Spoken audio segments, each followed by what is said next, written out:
Hello, Shoyan here. Today, I'm replacing a large bay window with a small window and an entry door with a sliding door. First, I remove the glass parts such as the door and the sash.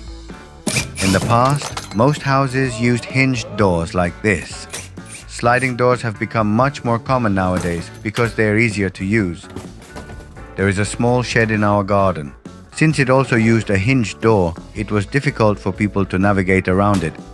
I'd like to replace this door with a sliding door so the space can be used more efficiently. Removing the door and sashes which is inside the frame is easy, but the frame can't be removed without dismantling the exterior wall. The next step after building a house's structure is to install window frames. The window frame is the first part to be installed, so all the other parts that are installed later need to be removed first. As you can see, 40-year-old exterior walls only have mud plaster beneath the sidings. There is no waterproofing membrane.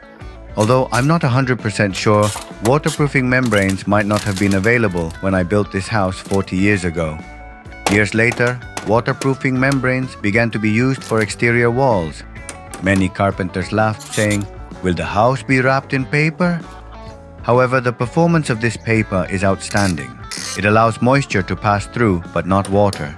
It remains waterproof even when a typhoon hits. Our house was framed in July and left until December. Several typhoons hit our area during that time, and the earthen walls were damaged considerably and fell down. As I remove the exterior wall, I can see the earth has eroded everywhere.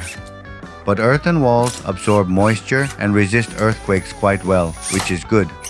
A 90-centimeter wall has 1/4 the strength of a diagonal brace. Therefore, if 40 panels of earthen walls were installed, it would have the same strength as 10 diagonal braces.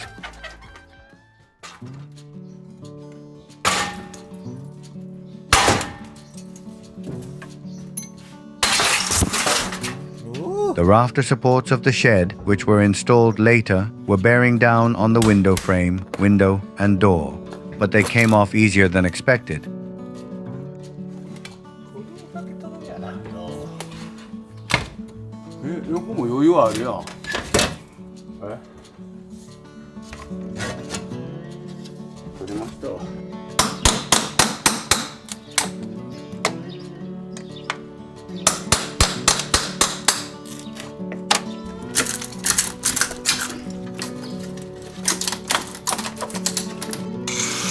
I cut the door frame in half. It's no problem because the top is held down and the bottom sits in the concrete. In this case, I can forcefully remove the bottom and remove the top as I tear it off if I cut it in half. The demolishing can be done by breaking it up so that it can be taken off more easily.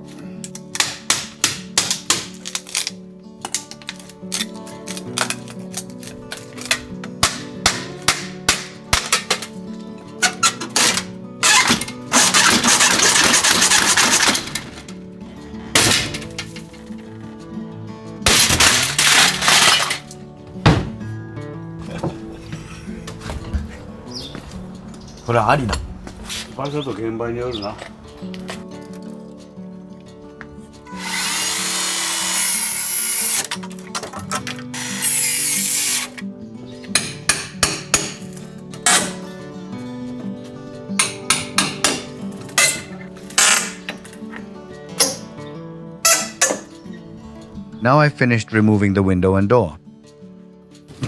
Next, I will demolish the bay windows on the side.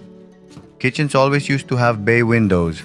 This bay window has a stainless steel seal which can hold a lot of items. It was easy to install and very popular back then. Every house had this type of bay window.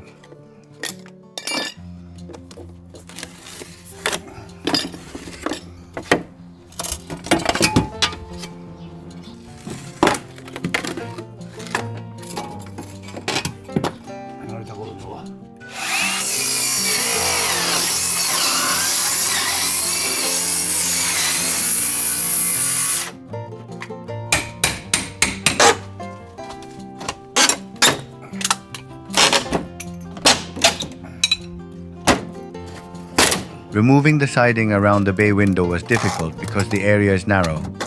It wasn't narrow when I first installed this window. I installed it as usual, then added the eaves on top, and finally, the propane storage was installed here. Now that I'm demolishing it, the top and bottom are narrow and it was difficult to remove the siding. However, I can't remove the window frame without removing the siding because it is secured by large screws.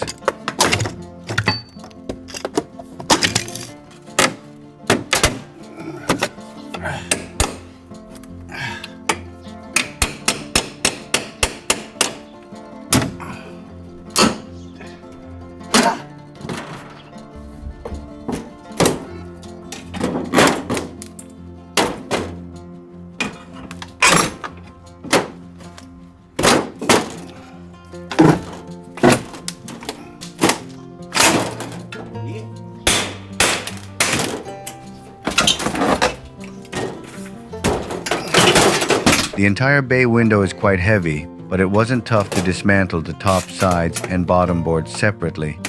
It was easier than I thought.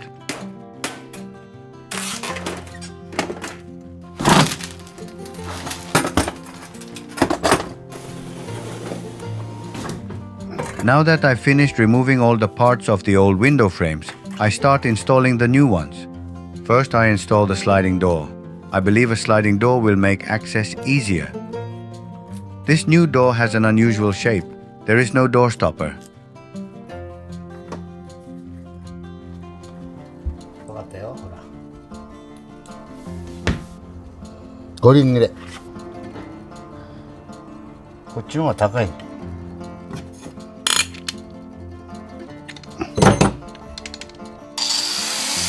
The bottom of the metal frame will neatly sit the concrete with slight adjustments. I was lucky.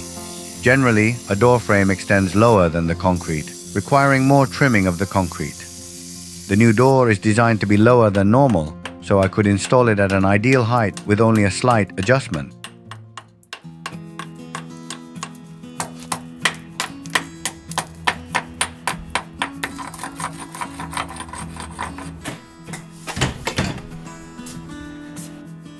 The height can be set just by adjusting the bottom. However, since it's being installed in an old building, the place is uneven both vertically and horizontally. If it is not installed properly both vertically and horizontally, the door won't close properly and can't be locked, no matter how it is leveled. It's not possible to simply install the door without considering its level, like you would in new house construction. First, I measure the unevenness of one vertical side. Then, I will install the jamb extension while aligning it to the vertical markings on the column. It is difficult to put it into words, but it's important to install it precisely, both horizontally and vertically. Since I'm aligning the position while installing, it takes time.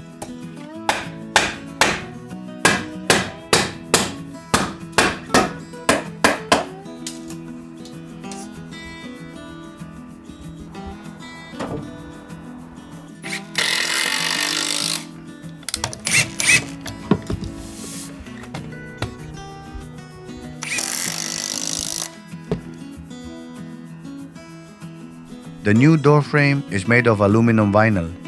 The base is aluminum and the interior side is covered with vinyl. Unlike the old door frames, the new one is free of condensation. The old bay window frame used to get quite a lot of condensation when we used the stove in the winter. The glass was like a water machine, creating fresh water out of nothing. This will greatly reduce the possibility of mold.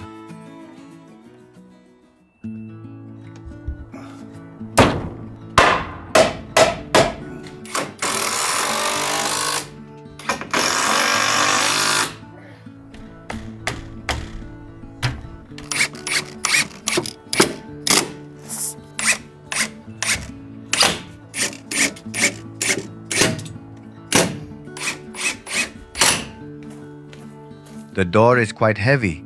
Even two people can barely carry it.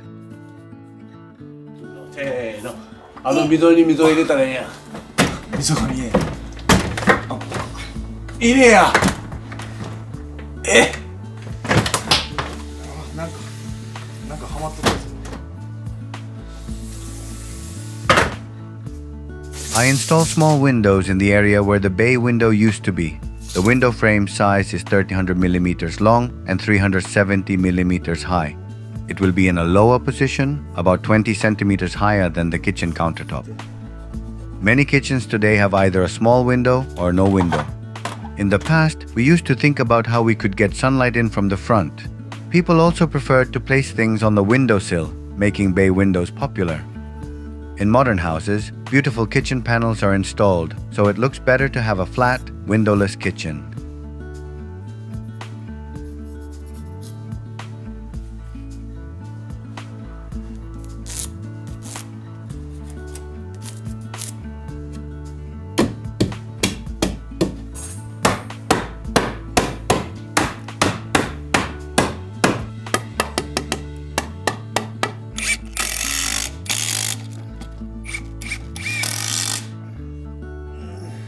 As with the previous frame, I use a laser level to build the frame.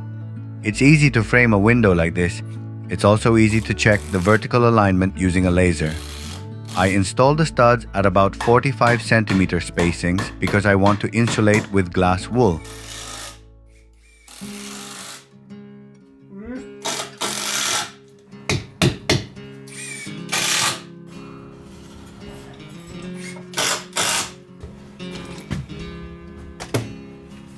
Even with a small window like this, I always measure the right angle when securing it. Just because it's small doesn't mean it is at the right angle. Modern sashes can be installed from the inside, which is a benefit. It was unthinkable in the past. We always installed the inner parts first and then the outer parts afterward, or we installed both simultaneously. It was fine for the first floor, but it was very difficult to install on the second floor. But now, both sashes can be inserted from the inside. Next, I install the waterproofing membranes. There is no point in installing the waterproofing membrane only here, but this is not for rain protection. I need to leave it for about 2 to 3 here, so I am installing it to protect against the wind. That's a wrap for now.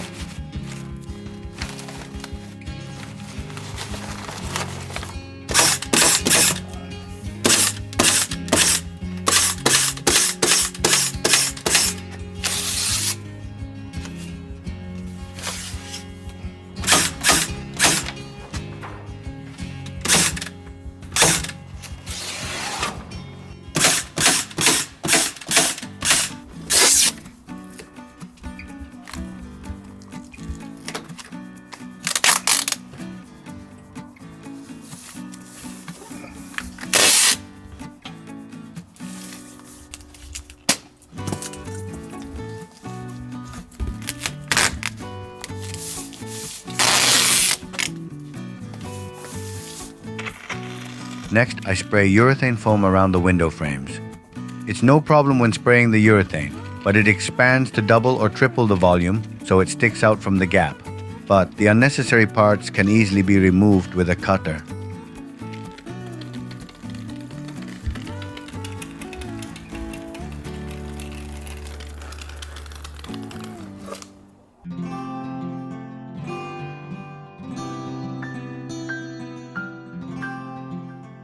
Now that the frames are installed, I can finally install the floor. That's all for today. Thanks for watching.